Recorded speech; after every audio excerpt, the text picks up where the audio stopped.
This is Fernando's Fur Fetish, a short story by Philippa Rose. Fernando thought nothing of the leopard print couch he had ordered. It sat there, a lovely three-seated lump from the skin of a great beast. His dark wooden floor and light purple walls were the perfect display for the man-made array. His widescreen TV and surround sound DVD system sat before it, pushed against the far wall to make a miniature cinema screen, just free from the obstruction of the extravagant coffee table.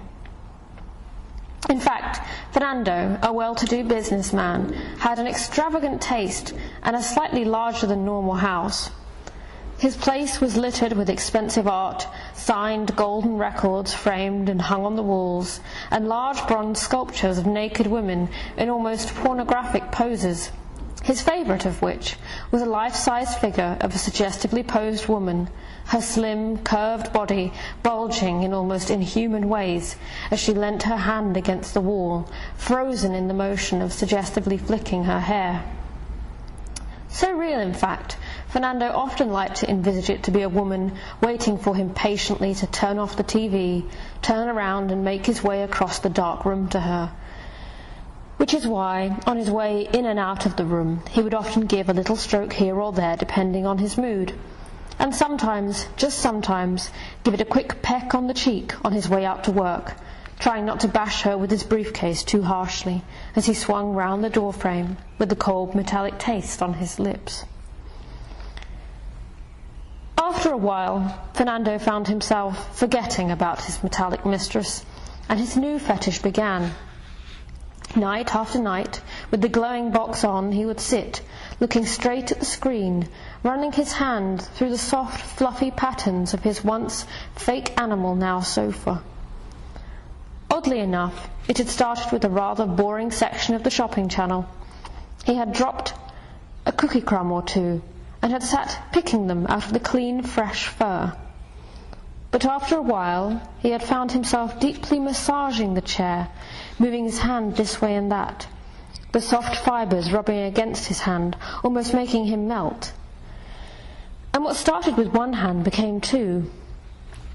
After a few nights of obsessive sofa rubbing, Fernando began to rub the more exposed parts of his body across the silky, puffy fur. It tickled his skin, making him tingle strangely.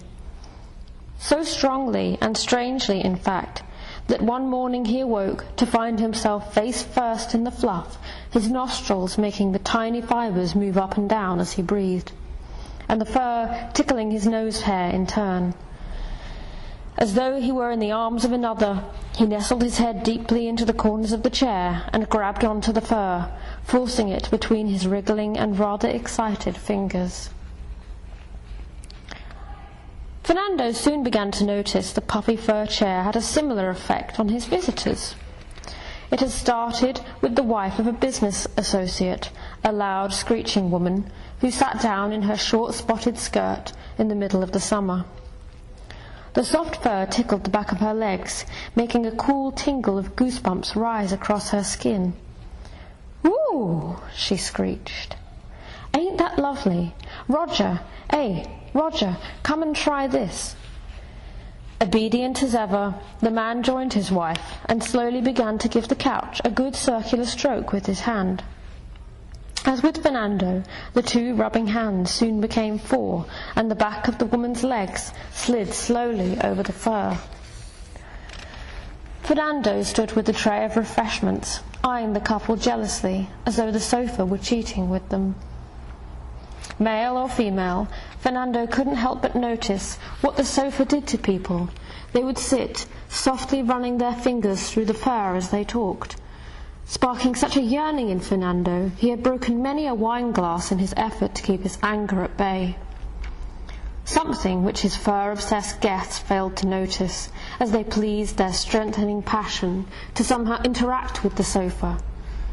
The sofa had begun to give Fernando luck with the ladies, who had begun to accept his advances in the hearing of rumours of his exceptional hosting skills. The women would walk in, their high heels clicking against the floor, proudly clutching Fernando's arm, and while he poured the drinks, they would sit, already half tipsy, rubbing their long-nailed fingers across the couch. Fernando soon joined them, forgetting the wine as the fur beckoned him and his current lady guest. The fur would act as something of a stimulant, smoothing them into a strange, fuzzy sense of relaxation, and of course the inevitable would happen. It wasn't until Fernando began to have such successes, so multiple and group-oriented, that the windows of his house steamed up with the heat of their forever stroking and nestling bodies, that he upped the ante. It started with a rug placed squarely beneath the coffee table.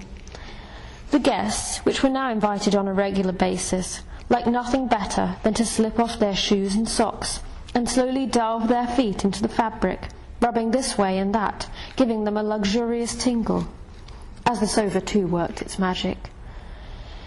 After noticing the rug's effect on his overexcited guests, Fernando once again upped the scale. He turned his rug into a carpet of pure, almost cheap leopard fur. The effect was immediate.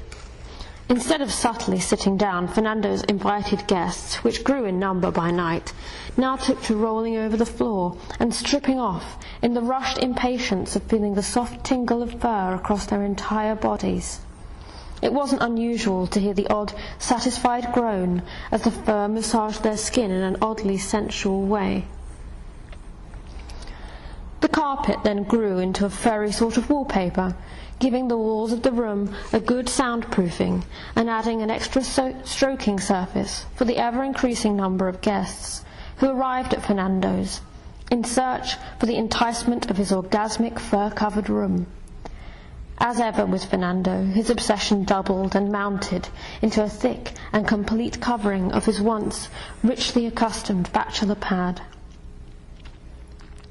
Fernando forgot about the TV. He forgot about the music, he forgot about the wine, as did his fur-doped guests. They arrived in groups, high-spirited, linking arms, each costumed in clothing so exposing they rivaled that of Fernando's long-forgotten metallic mistress. It began with a few fuzzy hand strokes on the wall, floor, or sofa, and then turned into a bare-legged rub slowly across the silky material. Especially among the women, who had taken to arriving bare-legged, in short skirts, simply for the ease of being able to slide their legs elegantly across the fur, using whatever they could as a sort of dance podium. They would swing round, the men too, at odd angles, letting the fur caress them, as slowly, very slowly, they'd strip off in a heightened bid to make every inch of their fur-drawn body soak into its softly fuzzy and comforting texture. They would stretch and roll, covering themselves in goose pimples, as they reached for that ever-extending goal of a satisfying session with the fur. Who cared if they rolled into somebody? Who cared whose husband or wife they rubbed against or took hold of to get what they wanted out of the place and people? Who cared if they were sweaty and stinky? Who cared if after every session the carpet had to be deep and very professionally cleaned to get the stench out? Who cared? Certainly not Fernando, who piled high between women and men, sandwiched in between their bodies and his mistress of fur. He took no notice but his own needs and desires. Who cared if the house was beginning to smell not of sweat or stale bodily fluids, but smoke, thick, almost choking smoke?